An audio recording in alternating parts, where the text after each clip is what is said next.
ជំរាបសួរចំណាយបងប្អូនចាថ្ងៃនេះខ្ញុំញ៉ាំជូនបាត់ក៏តែខ្លឹងចាជាបាត់របស់លោកអ៊ំហូឡាវីចាញ៉ាំដៃក្តីស្រឡាញ់ពីចម្ងាយចា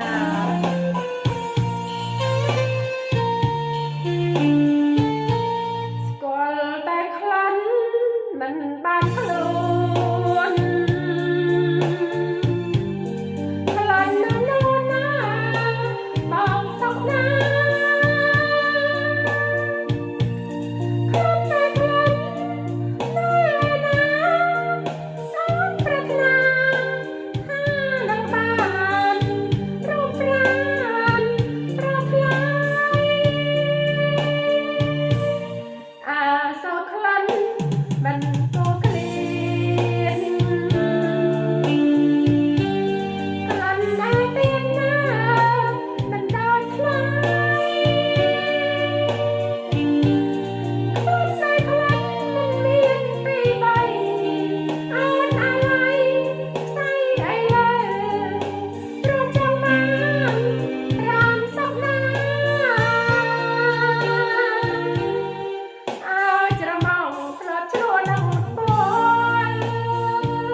សាញ់សាមញ្ញ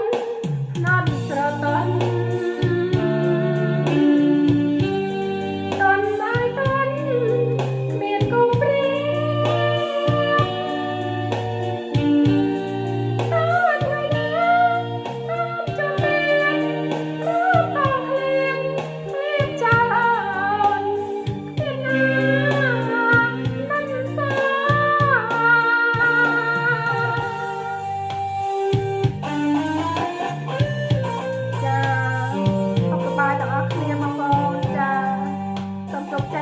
ទាំងអស់គ្នាចា